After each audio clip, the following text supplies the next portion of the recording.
Good evening, everybody. I should say good afternoon. Thank you very much and welcome to IIMChat with Indra.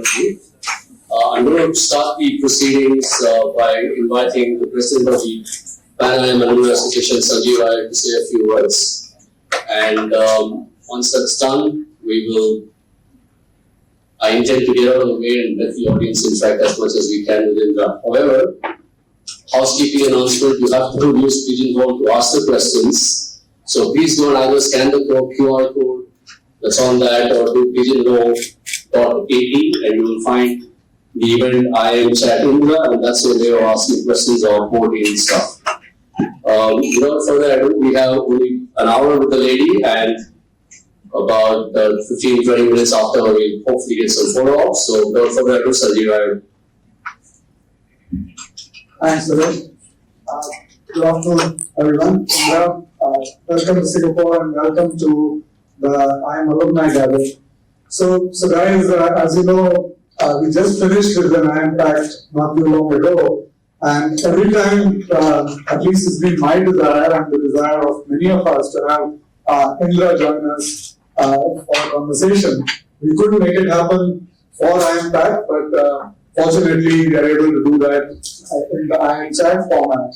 And it's also interesting, many of you who are probably in strategy planning and long-term planning and all that, who are used to planning over a longer horizon. This one actually, Monday is when Suresh reached out to Indra. She said she accepted. And Wednesday, Thursday, when we started reaching out, so it's quite nice to see on a Sunday afternoon for so many of you to turn up. And it really is an honor and a privilege for all of us to have the most accomplished and most distinguished amongst our alumni to be with us. So really a milestone. So please, all of us, could you give a big hand to this?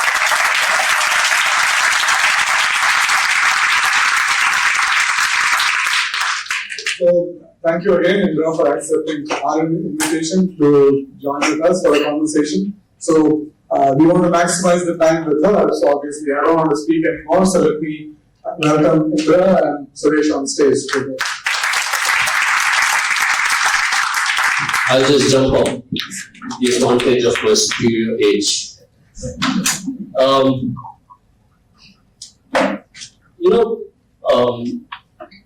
About 4 years ago, I had the pleasure to meet somebody called Richard Bursman, who was the founder of TED. And one of the things he said is, I hate the way people introduce, well-known people. And I said, so how would you introduce well-known people? And he said, I know Bill Gates well. So I said, Bill Gates.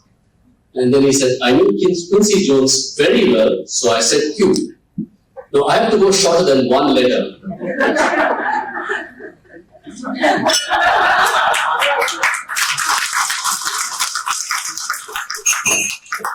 So, I think you are probably, and Carlsberg says probably best year, but you're probably the most famous alumnus to come out of IIM. How do you carry that crown? Is it a crown of thorns? Everywhere you go, selfies, demands on your time. How do you actually carry that crown? That's the least of my issues. My life is all about selfies, and that's going to be easy. I think keeping the job and making sure you deliver on the job has been the crown of thorns and the crown of diamonds both at the same time. So in my life, I've just been selfies, crying, and otherwise, but I would have been the best thing that happened. Trust me. I think what we want to try and do is ask you a few things on the professional side as well as the personal side, because I think you're an inspiration to many people and you've been an outspoken advocate of many issues. I'm going to start with the professional side first, because we'll get that out of the way and we'll probably come to the personal side, the more interesting one as we go along. And one of the things is that you see, and I think it's happened a lot in the last 6 months or so, you see Jamie Dimon talking about profit with purpose and it's more than just shareholders. But one of the early proponents, when you started this whole thing of saying better for you, and I think Paulman and Nooyi were talking about how we need to just more than just maximize shareholder value. And now I think Betsy's talking about, plastics is important and all that. So as a business leader, what does profit with purpose really mean, and how do you actually balance it in this brutal world where somebody doesn't deliver results, and you had activists, you had people chasing you. So how do you actually look at that? How do you balance that? So I have to go back and make sure you guys do your homework on PepsiCo first. Alright? So let me go back. Let me take you back to when I became CEO. When I became CEO back in 2006, I inherited a company that was performing very well. Profitability was terrific. We had years and years of great performance. So, people say that, you're lucky you got such a great company. The problem is it's easier to turn around a failing company than to keep the performance of a successful company going, because you've got to build on a great legacy, and people say, boy, your predecessor did such a good job. What made you slow the growth rate down? So, turning around a successful company is harder than turning around a problematic company. So I inherited a good company, but the environment around us was getting very squirrely. Lots of things were changing. There was an increased focus on health and wellness. People were beginning to focus on water usage because, beverages uses a lot of water. We generate a lot of plastic. People are beginning to worry about landfills being filled up, and where's all the plastic going to go? And many sectors of industry were taking away the best and the brightest. So we had to create an environment in the company where we could not only bring the best and the brightest, but retain it. Because PepsiCo was a talent academy. We brought people in and trained them, everybody else wanted. I remember when I was in the Yale board, we needed a CFO for Yale University. The headhunter came in with 10 people on the list. 9 of them were from PepsiCo. So PepsiCo was a talent academy for finance, for HR, for operations, for sales, for marketing. So our challenge was, how do we create an unusual environment in PepsiCo so that people stayed there? But how do we do all that while we also deliver financial returns? And that's how performance with purpose was shown. Performance with purpose. Very important, because those are important words to say, we're going to continue to perform, but we're going to do it with a sense of purpose. And the sense of purpose was, we were going to transform the portfolio. Overnight, you can't just throw out the products we were making. So the core portfolio, reduce the fat, sugar, and salt. Dial up the good-for-you products. Reduce the water usage, reduce plastic usage, reduce your greenhouse gases. And create a completely new environment in PepsiCo, where anybody can come in feeling like they can bring their whole self to work. And make sure that people were different, like women and minorities, never felt that they were different. So we wanted to make sure we got the best out of everything. And did you face a pushback because of this from other stakeholders, the board, activists, people said? You never embark on a brand new strategy without having the board in your. So the key thing we did, which is very important for all of you, you don't just articulate a strategy. You start with saying, what are the mega trends that are going to impact your business? Once you know what the mega trends are, the strategy follows from the mega trends. So if anybody questions your tactics or your strategy, always go back to the mega trends. So for example, people say, why do you have to make the shift to healthier products? Pepsi tastes great, Lay's tastes great, Doritos tastes great. Why don't you reduce the salt in those products? Because we are on a campaign to shift the portfolio to be healthier. Why? Because the consumer is shifting to health and wellness. Why is the consumer shifting? Because they want to go for prevention rather than cure, because lifestyles have become sedentary and people have to figure out how to eat and drink differently so that they don't have any lifestyle issues. So you've always got to trace your actions and strategy back to a megatrend. So the first thing we did was articulate the megatrends, articulate the strategies and the plans that have to come out of the megatrends, and the kind of people we needed to execute the strategy. And with that document, we got the board completely educated, got all our executives educated on this. So anybody who came, an activist investor comes in and says, are you Mother Teresa? Why do you have to invest in shifting the portfolio to healthy products? Okay, now so let me tell you why we're doing this. We're doing this because this is the megatrend. Do you question the megatrend? So absolutely not. I've changed my own eating and drinking habits. So why shouldn't I change the portfolio? Okay, and so if you always anchor your direction onto a trend that you will create, and it has been created by society, nobody can question it. But once the board buys into the megatrend, the downside is that if you don't follow the strategy that you laid out, the board holds you accountable and says, wait a minute, what happened to performance of purpose? Why are you doing this? Aren't you supposed to be focusing on health and wellness? Why are you launching more high sugar products? Which was great because they held me accountable for my strategy. So that's how we address the activists, and we might have been the only company where the activists got nothing. There's a lesson in that, I'm sure. But do you see now that more and more people are kind of jumping onto this? The CEO roundtable talked about this. It's more than just a shareholder. Do you see this now becoming, this whole responsibility becoming a larger mega trend for corporate CEOs to follow? I'm not sure that's a mega trend itself because, I mean, think about this. What have we said in the statement? We said, we're now going to treat our customers and suppliers and employees very fairly and humanely. The question it begs is, what were you doing all this time? Right?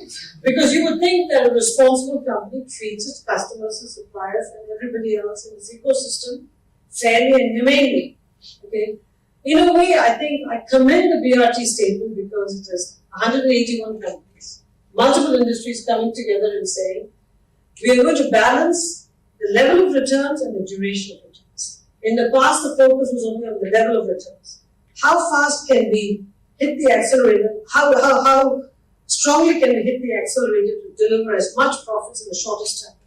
Now we're saying, how can we deliver good returns but invest for the long term? So worry about the balance between level and duration of returns. And I interpret the BRT statement as saying, we're going to judiciously balance the level and duration of returns. Now, it's only a statement. The proof of the pudding is, do you follow it up with metrics, tangible action? Are we going to see something different? In our case, we made the investments in R&D, we made the investments in design, we changed our product portfolio, and we published all the metrics and the progress against the metrics. Will the BRT do it? We'll find out. Great. Moving on to a little bit more, you recently joined the board of Amazon, and the current world of business seems to be dominated by data, by digital, and by all the tech giants. And again, there's a little bit of this, do they serve a great consumer need? Yes, they do. But there's also, are they becoming too powerful? What are they doing to our data? Are they becoming more powerful? In fact, in some cases, the governments. So how do you see this trend playing out? There's a lot of calls for regulation. The European Union seems ahead of the US on that. But again, from your perspective, from your vantage point, how do you actually see this whole thing evolving? Are we going to see more regulation? Are you going to see self-regulation on the part of the data and digital giants? So let me give you an example from a different industry, and then we'll come to Amazon and the tech companies in a second, okay? When people buy plastic bottles of water, it's because you don't want to go through the pain of carrying your own bottle and washing it, right? Most young people don't want to go through that hassle. They want convenience, everything, instant gratification. And if you are going for instant gratification, there's a collateral damage somewhere. And the collateral damage is from plastic in the environment. Now let me come to the tech companies. You want the convenience. One swipe, you want to order something. You want it to land on your doorstep even before you think about it, right? And basically, you might even forget to order something. You'd rather Amazon reminds you that you have to order it. But that's not going to fall from the sky. There's got to be data behind it, right? So the collateral benefit, and on one side I said damage, the collateral benefit here is that your data is being shared with a bunch of people. Alright? So you've got to decide your trade-off. Do you want ultra convenience? In which case, you lay your life there. Okay? I'll give you one example which spooked me. And I was in a car once, and my driver was also from my age, and we were talking about Woodstock, the festival. Okay? We were talking about what acts were in Woodstock, which groups performed, and Dom and I were chatting. And then he said, did we hear all the acts, Mrs. Nooyi? I said, let me check Google. So I typed in musical acts. I just typed in 2 words. It said, in Woodstock 1969. Now, wait a minute. How the hell did it know in Woodstock 1969? And I didn't say city, what musical acts. I didn't say that. It just printed that out. So I was very upset. I came home to my husband and I go, how did this happen? I hadn't turned on singing. It said musical accidents. But now if you go to the terms and conditions for Apple, it's listening to you all the time. It is listening to you all the time. And they tell you that Google listens to you because it improves search performance. Now, did it help me? I didn't have to type in 3 more words. Sure, but I wouldn't mind typing in 3 more words. All right? So, data, we've given up control of data. It's over. That game is over. Now the question is, how do you harness it to get yourself the gift of time, get yourself ultra convenience, and figure out how to have some semblance of control over your day. Some semblance. And in the boardrooms, obviously not, you see people actually recognizing the fact that somewhere between this, I get the data and I get the convenience, and even corporations have some kind of responsibility to say, we got to help find the balance, or are they, and I'm going to use Facebook just as that, they're just going to say, no, we're just going to go and do what we want to do. You see that? See, when the business model is monetizing the data, that's the product you're selling. Okay? It's like saying somebody's selling bottled water, and you say, what's your responsibility about the bottled water? For me, is to sell more and more of it. That's what Facebook does. Facebook has to monetize its data. If you now say, do it with responsibility, what does it mean to Facebook? What are they going to say? What would you do if you were happy? Good question. I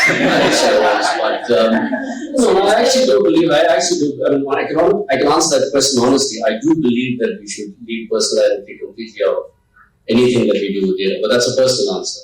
Well, I think it's a hard Facebook one. won't exist. And young people today put their entire life on Facebook. So what are you going to do? Again, if the consumer stops using Facebook, there's no Facebook. So we shouldn't blame Facebook.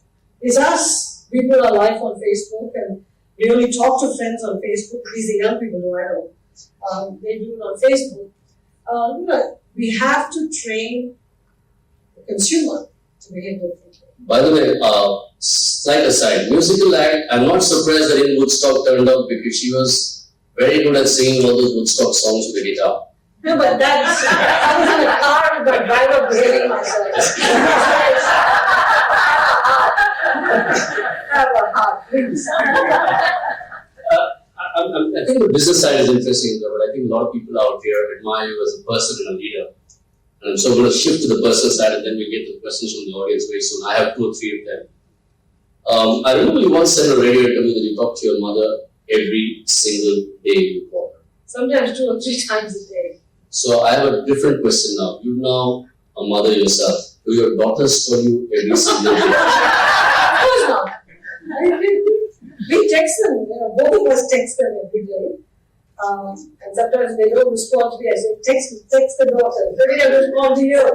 They respond to him, both they respond to me. And I think there's a couple of follow-up questions. A lot of people out here who are probably having college-going kids. Actually, there are some who actually, some of those daughters are out here. So how does this whole thing work now in the modern thing? When you were a child in the relationship you had with your mother, whom you always credited as a big source of your success, is a very different world.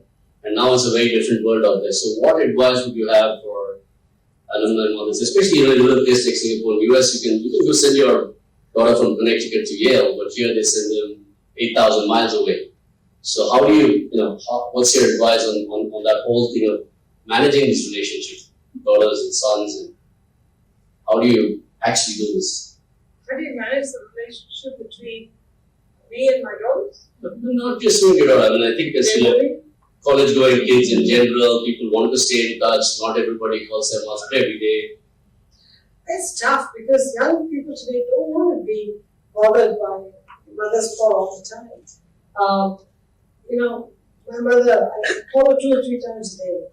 And if I miss one of the calls, she says, did you forget me?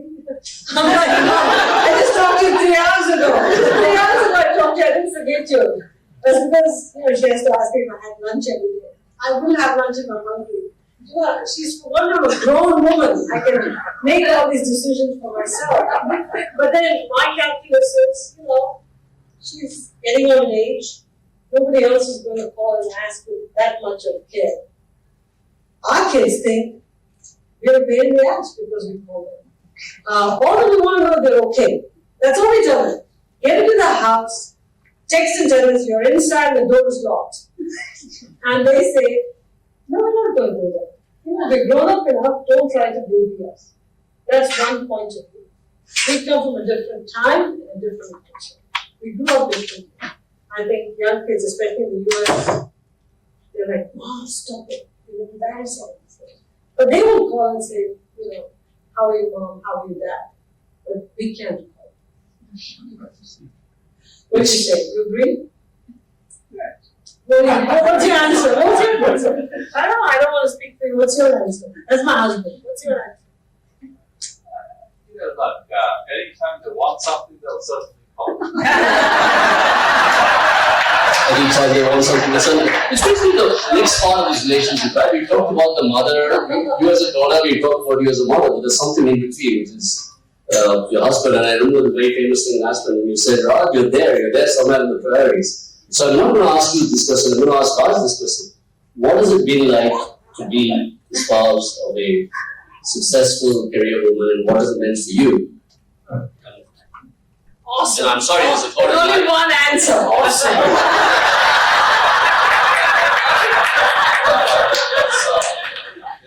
One of the wise colleagues of mine once said, all you have to do, Raj, is to say, yes, dear.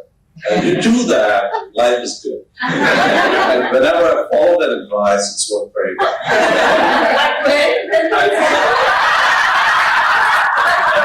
And I do something for senior moments all the time, or most of the time, and that's when I get in trouble. But to your other question about the aspirants should interview, that I think everybody has seen billions of times with people asking me about why I was not on the list or something. You were on the list.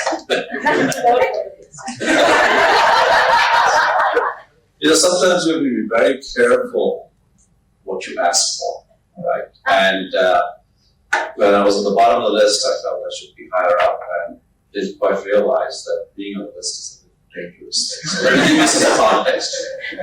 So when I was talking about not being on the list or being on the bottom of the list, I used to be working all the time. And when I came home, I felt that I was being ignored because my mother and my daughters and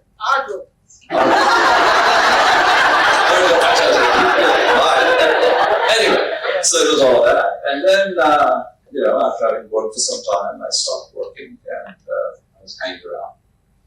And then all of a sudden, I discovered that I got elevated to almost to the top of the list because then I went to this wise colleague of mine and said, what's going on here? He says, you're suffering from what I've been suffering all my life. And I said, what's that? Well, you've now started getting the honeydew list. And I said, what's a honeydew list? Well, you don't know what a honeydew list is? I said, no, not really. He says, well, it's when your wife says to you, honey, do this, do that, do this, do that. So that's why you got to the top of the list. So you have to be very careful what you ask for. Sometimes it's best not to be on that list.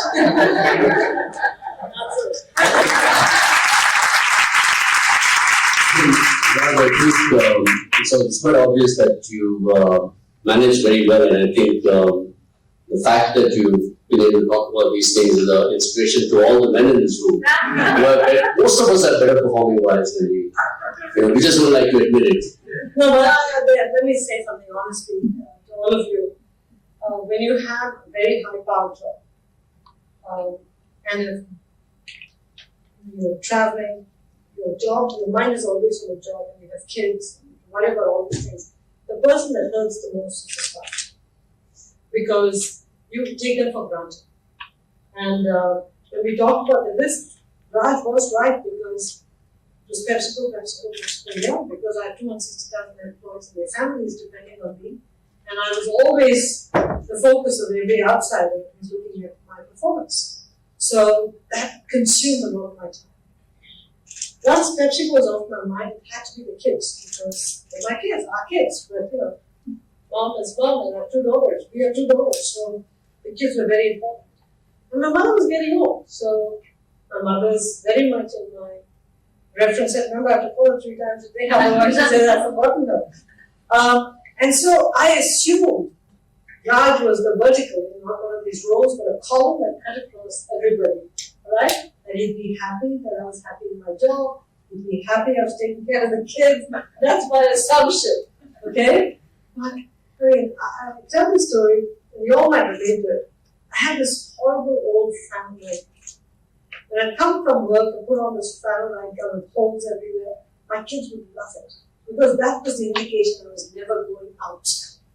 They would sort of run into the flannel nightgown and hug it.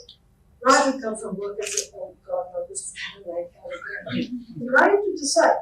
Do you want to dress decently because your husband's coming home? My God, forget it. The kids love the flannel nightgown. I always pick the flannel. Because the kids needed it. Alright, the kids needed it. And, you know, thank you for putting up with it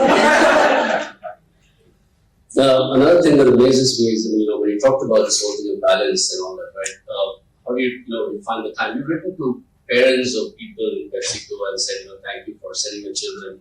I must tell you, the last 1 week, I wrote to Indra at 11 a.m. on this Monday morning and said, leave your Singapore, will you talk to us? At 5:42 p.m., which is 5:42 a.m. in New York, I got a response. I got about 30 responses to quick things. Are you okay with selfies? Are you okay with video? Are you okay with this? And she's like amazingly quick to respond. And again, how do you sleep at all? How do you find the time? That's a genetic malfunction. No, but how do you actually do this? How do you actually maintain this balance between your obligations, your Pepsi thing? How do you find the time? Forget the balance. How do you find the time? Remember, PepsiCo is no longer in the picture. So, we just replace it, Amazon. Yeah, I think it's in the mind. I don't think you can do it all. Forget the kids part. Now the kids are grown up. But everything else you want to do, you can't do it all unless you develop certain skills to be able to do it all. I speed read. I speed read like you won't believe it. I will go through a book, in 2 or 3 hours, and I will retain everything I read. So I'm not skipping through pages. But that's something I had to train myself to do, because if I didn't speed read, I couldn't survive in my job, because there'd be binders and binders of material that would show up for me to review. So what you can't do is to say, oh God, how am I going to manage through all of these conflicting priorities? You have to decide, okay, I'll take a speed reading course. I'll take a course on how to extract some logic out of a complex presentation quickly and put it down. You've got to invest your time in doing things like that. And then don't say, I have no time for myself. You got to figure it out. Your time might be speed reading. All of a sudden it went from listening to music to speed reading your presentations became your time. There's only 24 hours in a day, remember. You have to figure out how to stretch it. Nobody's going to do it for you. So don't sit there and complain, because for me, I'll speak for myself. I decided I wanted to move up in the career. I decided I wanted to be married. I decided I wanted to have kids. Okay? If I want to somehow make it all happen, I've got to develop new skills in order to survive. So that's the reality. For men and women. It's not just for men, not just for women. For men and women. We have to develop new skills. So, I think the audience has been putting up some questions, so I'm going to shift to that. I have it on my iPad, it's on the screen behind. I think one of the questions that's received a lot of votes is, how do you keep reinventing yourself? And I know you've been through multiple things. You started your career in India, you went and studied US, did consulting, worked in corporate, became a CEO, now you're on multiple boards. So how do you keep reinventing yourself? And the second part of that is, how are you looking at the next chapter? Is it corporate boards? Is it beyond that? And what are your plans for that? Look, reinvention. Lifelong learning is perhaps the most important skill that all of us have to sort of practice through our lives, because the world is changing so much around us. In the past, it used to be once you graduate from university, learning was over. It's exactly the opposite. We have to keep learning, otherwise we atrophy, because everybody else is going to be so much better than us. We're going to become absolutely irrelevant. So, I read everything I can lay my hands on. And for example, this morning I was up around 2:30 or something, I was still jet lagged, and somebody sent me a fascinating report on a particular topic I'm working on. I finished the report, and then there were 130 footnotes. And at least 15 of those footnotes had reports that, would take me into even more interesting places. Okay, so if you're not willing to do this, why is this trend happening? Why is this information important? Keep asking those whys and constantly zoom out and zoom in. How does this fit into an overall scope of work? Or how does it fit into an overall environment? Then go into detail. Keep doing this, zooming in, zooming out, and asking the why, being incredibly curious. If you don't do that, you will become irrelevant. Don't read something superficially and then say, I've done my reading. Okay. I was reading about the tech companies, the FANGs, and then the big nine actually, the Baidu, Tencent, Alibaba, the big nine, and how that whole world is going to change. I wasn't happy with just that. So another book called The Big Four, which talked about Google, Amazon, Facebook, and Google and Apple. That was a good book. Then there was another book that's coming out in about 3 weeks. Somebody sent me the manuscript on the Evil Four. Okay, so just because I read one book on the Big Nine doesn't mean I should read about the Big Four and the Evil Nine. I have a completely different perspective, good and bad, about all these companies. So I think you have to decide how to speed read, but dig deeper, dig for different perspectives, read articles, just keep going, because somewhere you'll find a nugget which you could use in some event that you show up in, which shows that you think of yourself and your knowledge base very differently than just showing up at work, just doing the work and doing that. But it's an enormous commitment of time. Just remember that. And your next chapter? Is anything beyond the boards and all of that? I know you're on some boards like the International Cricket Council, but is there anything else beyond that? People have speculated about you doing something with government. So I teach up at the US Military Academy in West Point. I teach there for 16 days a year. I'm the co-chair of the Connecticut Economic Commission, so we're charged with bringing more business to Connecticut. So that takes a lot of my time. I do speeches around the world with the Speakers Bureau, about 8 or 10 speeches a year. I'm writing a book about how to help young women integrate work and family, and what needs to change in society. In the past, everything has been written about and said, make the checklists, or lean in or lean out, whatever it is. All of that are point solutions. You bring it all together, it's a very complex picture, and a lot has to change from communities, government, families, society. A lot has to change. So I'm writing it for the US first, because it has to be country specific, and then we'll figure out which other countries would benefit from that book. And the goal is not just to write a book, the goal is to start a movement to say, if we want young people to have families, we have to, and we want them to work, we have to think about the integration of work and family differently. In fact, in Singapore, I read an article today that there were 78 young people for every 100 older person. The number has come down. It is aging very rapidly. Precipitously. I mean, the number is like 14 or 15 now, and it's a crisis of mammoth proportions used in the Straits Times today. And I'm looking at that saying, if young people put off having kids longer than longer, and as you get older, you say, I don't want the kids at all. All of a sudden, somebody's going to worry about who's going to pay into the kitty to take care of the older people. So I think people are doing that, but they just don't know how to integrate work and family. So this book is going to take on this difficult topic, and sometime in 2021 it will come out after the election cycle. So buy the book. I don't think we need to tell people here in this room that I think it will be. I think people will be now asking. Download it on Amazon. Just kidding. Buy the hardcover. Okay. There's an interesting question that's slightly offbeat out here that's come from that. You're on the ICC board now, and it's. I know you like cricket. I know you formed a cricket team at your college, at your women's team. There are some stories about cricket that I will not go into, including we won't know that. But I think, how was this whole experience of being on something like a sports thing? And I know Pepsi's been associated with ICC separately, but how was this whole experience different from like working on a corporate board? It's a very different The approach. ICC is the board which represents countries. So you've got the big guys, India, Australia, New Zealand, West Indies, South Africa, and Ireland. Then you've got two other guys that represent all the other countries, voted by them on the board. I'm the only one that doesn't have a country affiliation. So, and they're all men, I'm the only woman. So it helps because when the countries get together and start to fight about schedules or money, I can sit back and watch the guys go at it. And they all turn to me and say, so Indra, what do you think? More as an independent member, because I'm not going to get into the market, I just tell them what I think it should be. So I'm learning a lot about how it is to be the mediator. And that's a new experience.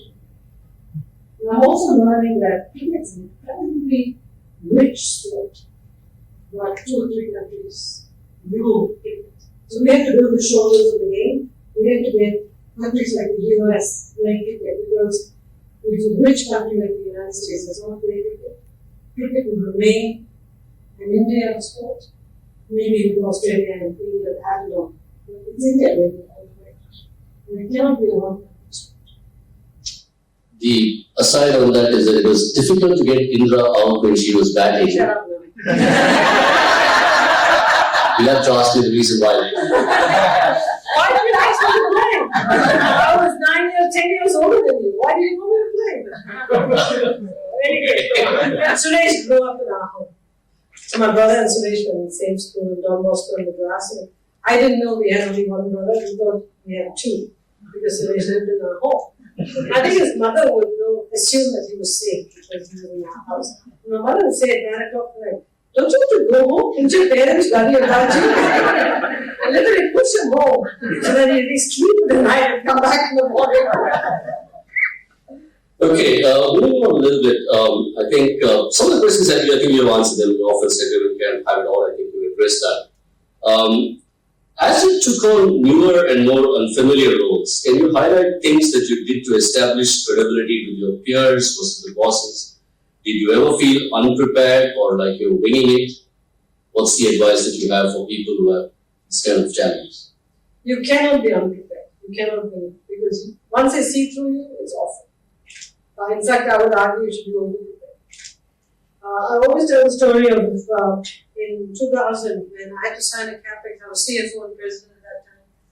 I had to sign a capex for I think $1.5 billion for an ERP system. And there were 20 signatures. I was the 21st signature, and my boss was going to be the 22nd signature. I read the capex. I didn't understand everything of what it's a long one. So I went to the person who was the 19th signatory and said, hey, what's the meaning of this capex? And he said, don't understand a word, but the tax calculations are right. Okay? I went to the 18th. He said, don't understand a word, but the accounting model is right. They've done all the right accounting calculations. So I kept moving up the chain, and the people who really knew what the capex was like signatory 1 through 6. That's dangerous because those are fairly junior people. So I'm just sitting here going, I have 2 choices. I can say I trust the 1 through 6, which was okay. But if I'm going to have the CEO sign the capex, I want to say to my boss, Steve, you can sign the capex, or at least he thinks that if I sign it, he can take it to the bank. In this case, I cannot wait there. Instead, I went and bought textbooks that relate to the capex. And between Thanksgiving and New Year, I locked myself in my office, hired the professors who wrote the books to be on call, and I read every one of them cover to cover. Cover to cover. So when I came out in New Year, I was a walking expert on the ERP system. Oh my God, was I an expert. So I called my IT guys and I said, okay, can I get a picture of the as-is architecture so that I can understand the 2B, how it's going to look? So they decided they'd send me the as-is architecture. They sent me 4 binders of the as-is architecture. I said, okay, 2 can play this game. I went through every page of the book. Every other page I wrote a question. And I sent it back to them and said, I'd like answers by the end of the week for all the questions. So now it was back on them. All right? So I didn't wing it. I did my work. It was a lot of work. But at the end of the day, they knew that they couldn't pull a fast one. That was the last time anybody could ever pull a fast one because it goes around the company like wildfire. And my strong advice is don't wing it. No more than anybody else in your shop knows because in a different way. I mean, I may not be able to actually write the code, but I know how to ask the right questions so I can draw the right results from it. So, know more about that subject, but in a way that's different. And people will then have a ton more respect. I think by now the audience knows exactly why she is where she is.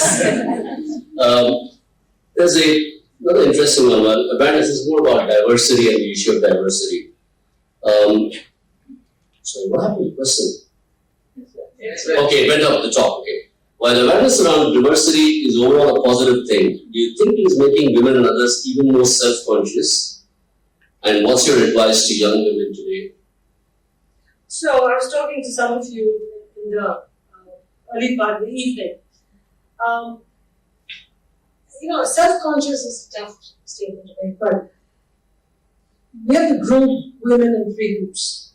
There's the boomers, people like me.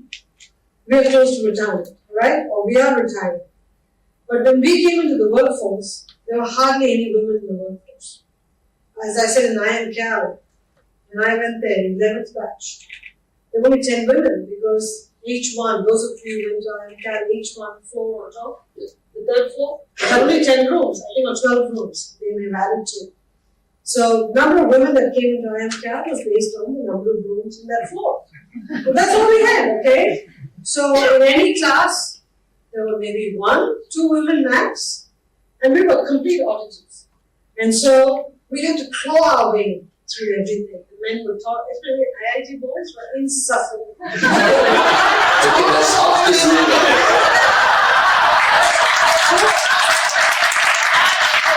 Agree. They were insufferable. There's not one thing they didn't know. There's not one thing. But they were IIT members, super smart. Right? Tell me which IIT guy became senior. That's okay.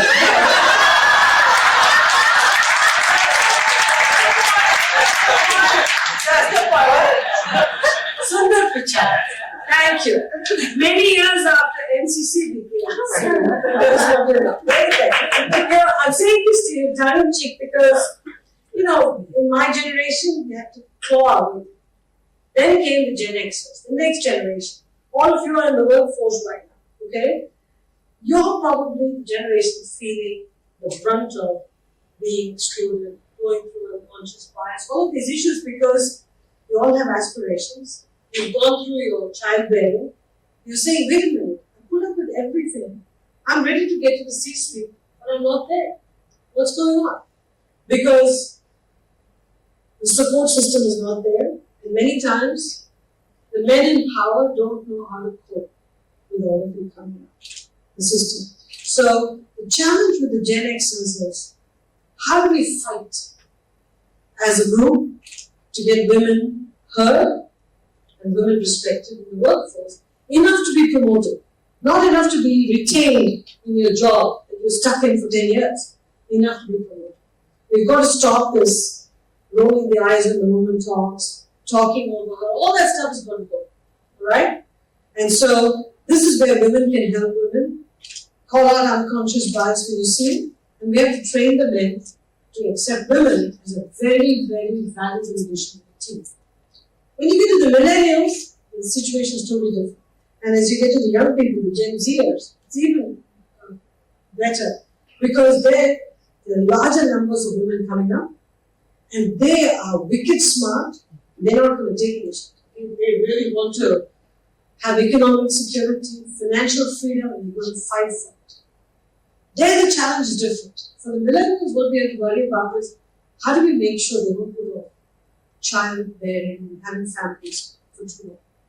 They're delaying marriage. In the United States, the egg harvesting industry is the fastest growing industry. Okay? Why don't they have kids, have families? Because they're saying, how am I going to balance all of it? So let me put it off until I establish my country.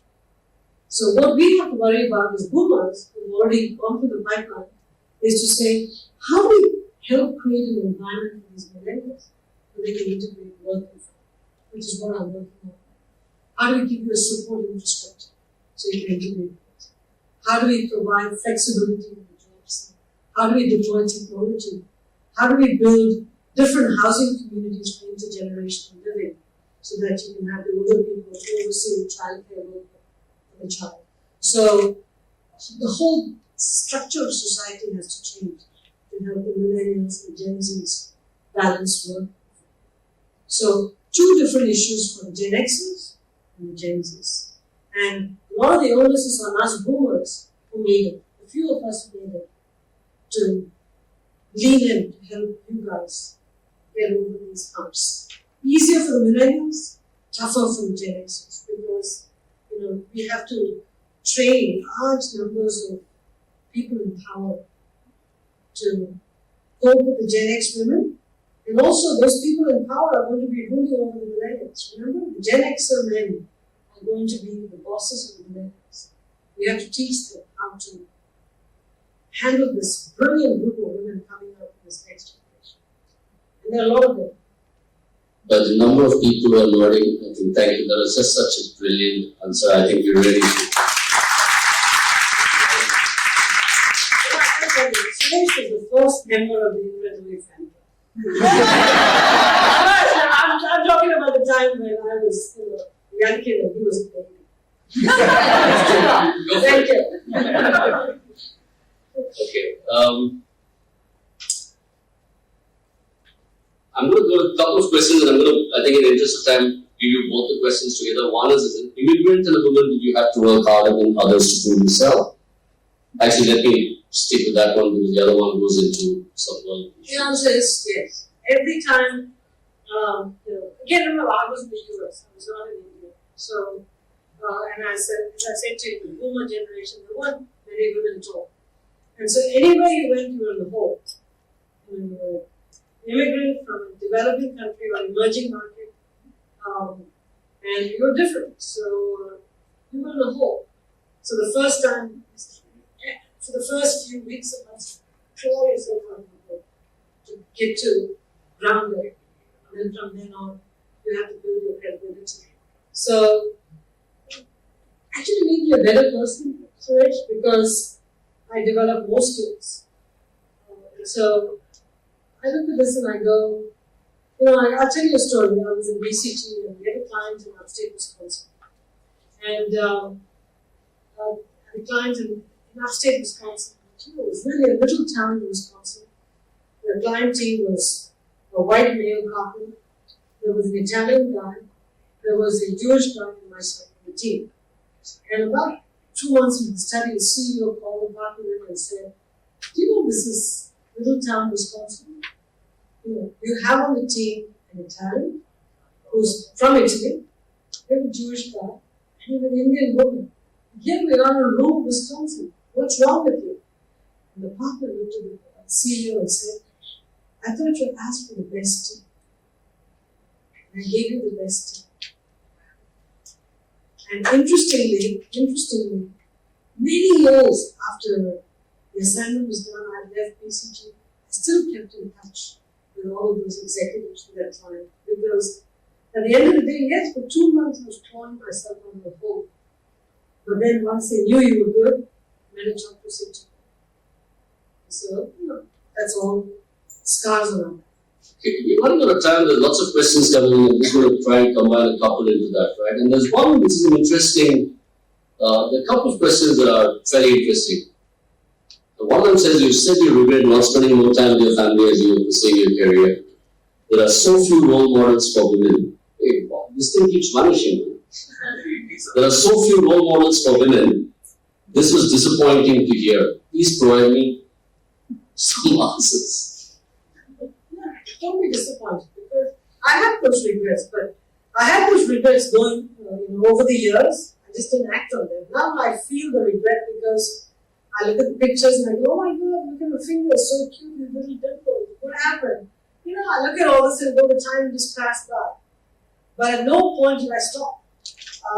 Because I knew that there were two roles I was playing. One, my own desire to keep working. But after a certain point, you realize that You're no longer doing it just for yourself. You're doing it for a lot of people who are looking up to you saying, I hope you pave the way so that people know that people like us can ascend to the top. I remember the day I was announced as CEO, my cousin called from New York, he was working for Morgan Stanley or something. He said, you won't believe what happened today. You just legitimized Indian Americans becoming CEOs in America. This is respect. All respect. He said, my boss is talking to me differently today. I mean, that was, you know what, it was an interesting statement for me. But that's what he called to say. And so, at that point, you assume a different role. You can't back off because everybody's watching you. Many people are hoping you fail. Many people are hoping you fail. So, regrets are going to be there, but don't worry, I'm okay. So a couple of business questions in there. I'm going to kind of take them, and I'll take one last question after that. What would be a bold change you want to see in 2030 globally that you want to inspire the next generation of leaders?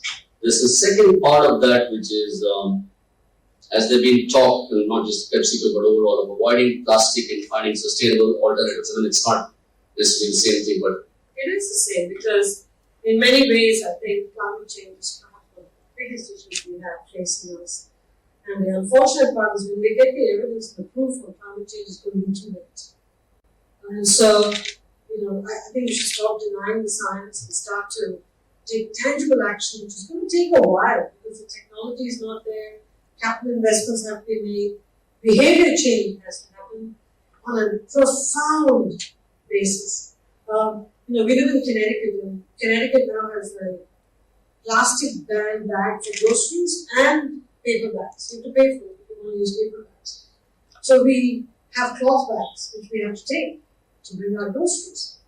It feels odd, but on the other hand, we grew up taking our own bags to the grocery store. We had newspapers where they wrapped the rice or the dal and put a twine around it and gave it to us. We came home and emptied it into a glass jar or a tin. We were not badly off because of that, because we didn't have a shiny new container, plastic container every time, which we threw in the carpet, which we then had to lug the bags to a separate, recycling can. So it's a back to the past in a way.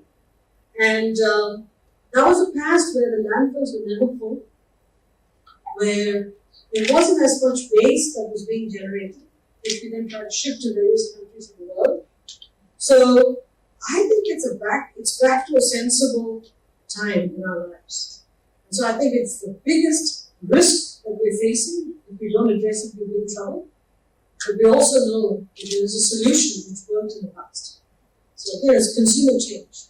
So I hope between now and 2020, or not 2030, there's massive change on plastics, on water use. My God, I worry about water use and lack of water in many parts of India. See what happened in China? It's a disaster. I mean, for people who are wealthy, you order the trucks. It doesn't matter how much it costs. Think of the poor person who doesn't have water to drink or cook. That's survival. And I think that if we don't address the water issue, it's all related to climate. I think we're making a dreadful mistake. There'll be a revolution if we don't address these issues. So, Indra, there's lots of questions. I think we need to stop asking new questions here. We don't have the time to go through all of them. But I'm going to try and, I know the last question that I will ask you is a really interesting one, but there's a couple of ones which is that, you've been on Pepsi, you've gone to Amazon, you're in contention for, apparently you're in contention for being the chairperson of Tata Sons. Is anything in India, I'm just going to make it an overall thing. Okay, that's an easy answer. No. I think the other one that I think is very interesting is what did you learn at Yale? And I think we're talking to an IIM alumni audience that you did not learn at IIM. And actually that's not the wrong answer because at IIM we got everything properly, okay? I think the biggest issue was when I went to IIMChat, as many of you did, I was 18 years old. Right? I graduated from IIMChat when I was 20. Ridiculous age. So you go through IIM Calcutta, learning the theory. We were talking about it. Rajiv Karwa, one of my classmates was visiting. One of the classes in IIM Calcutta, I hope none of you went through it. We didn't have computers, right? They gave us this big sheet of paper for wiring diagram. We had to draw the logic tree and then draw the wiring diagram out and then turn it in, and they would go wire up the motherboard in the IBM 370 computer in downtown Calcutta or 360. 360. What were you going to say? No, it was 360, I'm sorry. 360. 360, alright? They would actually wire that thing and then tell you whether your answer was right or wrong. How practical is that in real life? Okay, and so, but we did it because the IIT guys said the goddamn miracle. Okay, completely impractical. Completely and totally impractical. Okay, I'm looking at the stuff we said, I don't know what I found about. My sister was there. I think they were less quantitatively rigorous. In one class, we studied traveling salesman for. One class for linear programming. One class for dynamic programming. Hello! Even in engineering school, you do it for 2 or 3 weeks. In one class, we had to become experts in everything. Somehow we did it. We passed it. We got decent grades. Got out of IIM. But you didn't really learn. What you did was, you studied a little bit of theory. Then you go to work, just okay, you apply some of the stuff. Then you realize you're not mature enough when you went here.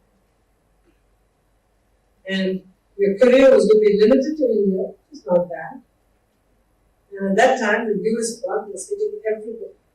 So I decided I was going to go to the United States. But with my IIM Calcutta degree, I'm not going to go to the United States. So I reinvested in a Yale degree. Yale had just opened. It was in public and private management. I applied, got in, and I opted out of all the core courses. Remember that linear programming, dynamic programming, opted out of everything and took all the electives. And left a heartbroken boy in Chennai. You. Okay. Oh boy, okay. So I took all the electives, did consulting work for a professor, but I got 2 or 3 things. One, I was mature enough to understand what I was studying. I knew how to apply it in practice. The group of students I was with were much older, so between us, our decision-making in class and cases was much more advanced.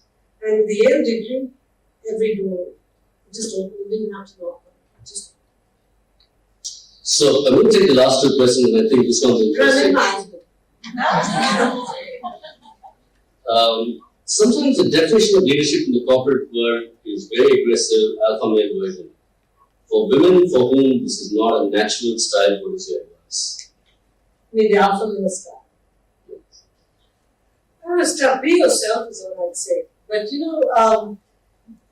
what is alpha male is the first question, right? Sometimes it's using 4-letter words. Sometimes it's having a bro culture with the men's or the bro drinking, that kind of stuff. I don't think you have to practice all that because then it looks incredibly contrived and you get a reputation that's not very good. What they have in the bro culture or the 4-letter words to make up for it by being a little more competent. Ultimately, competence wins. If I go back and look at my own career, when I first started working in the US, I look at the dress clothes I had. Oh my God, they were awful. We had no money for good clothes. I was laughing because our entire closet was like tiny. I had 2 suits, and I'd make 4 suits out of it. I had a black suit and a beige suit. One day I wore a black suit, one day beige suit, one day black skirt and beige jacket, like a big, beige jacket and black skirt. Predictable. And that's all I did for 2 years because that's all the money we had. And we washed it neatly and carefully. We were so careful with our clothes. Now, people saw me, they thought she's got 2 suits that she's making 4 out of. Meanwhile, everybody else dressed beautifully. So, I'm not going to compete on looks. I'm going to compete on looks. So, what you couldn't make up, what you couldn't do with appearance and style, everything that gives you confidence, at the superficial level, we've got to make it up with confidence derived from deep subject matter knowledge. So at the end of the day, that always wins over the superficial. This is the last question we're going to ask you, and I think it's a particularly nice one. If you get a second chance to relive your life, would you do it any other way? Anything you would change at all? I don't think so. I don't think so. It's a good enough answer.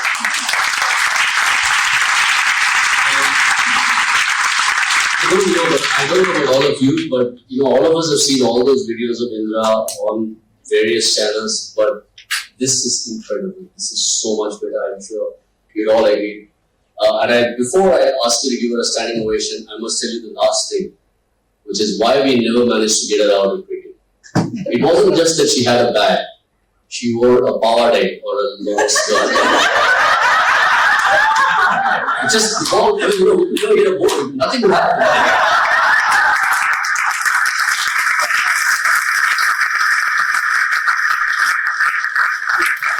Thank you. I was not going to bowl. You 4 guys, 4 little kids, your job is to bowl. Why the hell should I get out? Thank you. I thank you for being such a wonderful, inspiring person and for being so, I think, incredibly transparent and insightful in everything that you talked today. We've just got a small minuto, but ladies and gentlemen, please